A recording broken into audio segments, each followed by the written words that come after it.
we celebrate the 318 Holy Fathers of the First Ecumenical Council. That's a large phrase. What does it mean? Well, ecumenical means the whole world. The word ecumenical means everywhere, at all times. The faith is what the church has believed in all places, at all times, and by all people.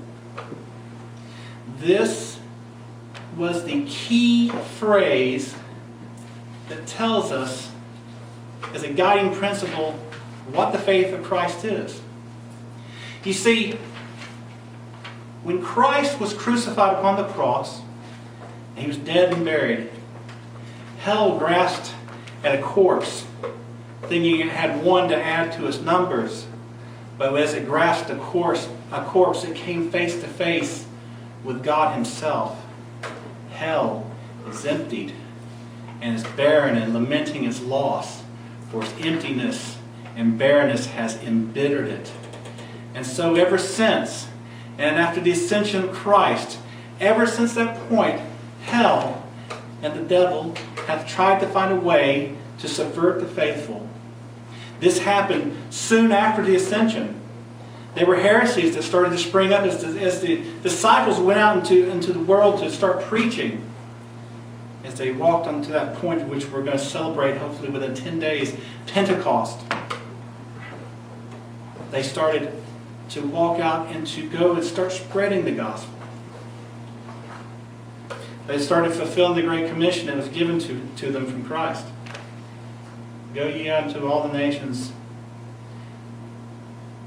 Teach people. Give them the gospel. And lo, I am with thee, even unto the ends of the age. You see, as they did that, in different sections of the world, there arose heresies and errors and arguments. And we see the very first ones that are dealt with in the book of Acts. They had to call a council in Jerusalem to settle some issues. The First Ecumenical Council was held in 325 in a place called Nicaea, which is now in Turkey.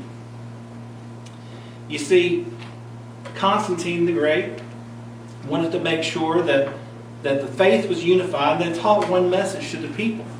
For there can only be one truth, can there not? And heresies have sprung up like weeds in a well-tended garden. It was time to weed the garden. And there was a particular heretic by the name of Arius.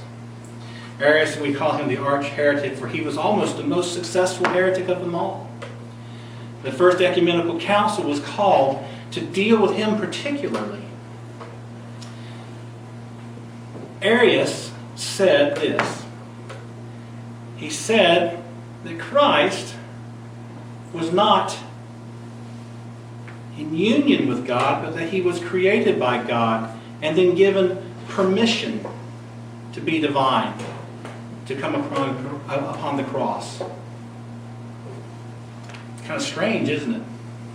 As we know Christ, we know from the Creed, consubstantial with the Father.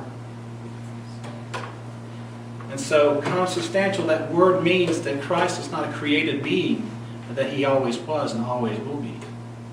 He was never separated from the Father. But Arius had different plans on that. And Arius said, well, he can't have been God at the same time that he was crucified, for God cannot die.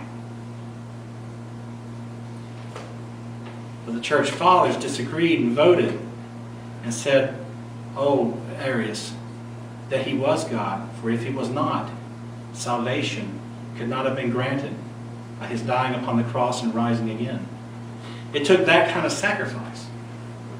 And Arius persisted in this, and he was eventually deposed. There were two other priests who were deposed with him, for they agreed with Arius and not with the church. We got something else out of this council. You might be familiar with it because we will go inside in just a moment and recite it as the statement of faith. the Nicene Creed, given to us by that council.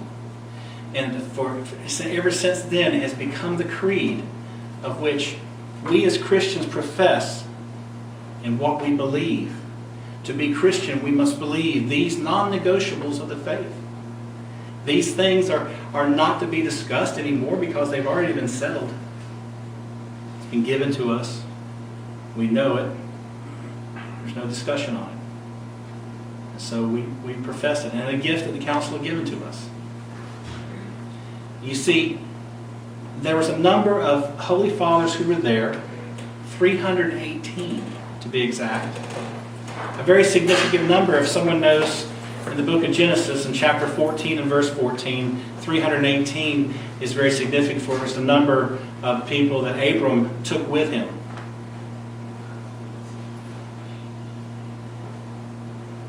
What happened to Arius? Well, tradition has it that Nicholas of Myra, St. Nicholas, was so enraged by Arius denying the divinity of Christ, they stepped down from his seat in the council. He approached Arius and he placed his hand upon his face, which is an easy way to say that he backhanded him. I say no more of this lie that you perpetrate, that Christ is not the Son of God. Arius fell back, and for a while the council had to depose, or not depose, they had to exile St. Nicholas of Myra. But that night the bishops had a dream in which the Virgin Mary came to them, each one, and said to them, Nicholas has done no wrong. And they restored him the very next day. And so St. Nicholas of Myra was the patron of the parish that I formed when I came into the church, and whose icon sits overlooking me when I do the proskomedia each Sunday. A dear bishop of the church who somewhat broke from the mold of what we typically think of saints doing. You know, sometimes we get the idea of saints in this rarefied form of just basically they walk around with their hands like this all the time, or that they look like their icons, and that they did no wrong, or that they were just kindly, saintly men who could not have a moment of intemperance in any moment. However, we know that from St. Nicholas that that's not the case. And we also know that from Jesus, and when he went into the temple and cast out the money changers, you know, Jesus showed us that sometimes taking up a whip and thrashing it about is also on the table as well.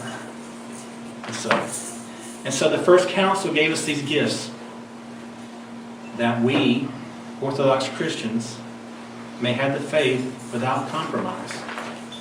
That let us teach the faith to others without compromise. For it's only just a drop of poison, dear ones. Just one drop of poison poisons the whole chalice. How many of you, if I gave them a large milk jug full of water and say, here, drink, but just before you drank it, I put just a little bit of cyanide in there, how many of you would still drink that? None of you. It's the same with the faith, dear ones. One drop of poison, one drop of compromise poisons the whole chalice. In the name of the Father, and the Son, and the Holy Spirit.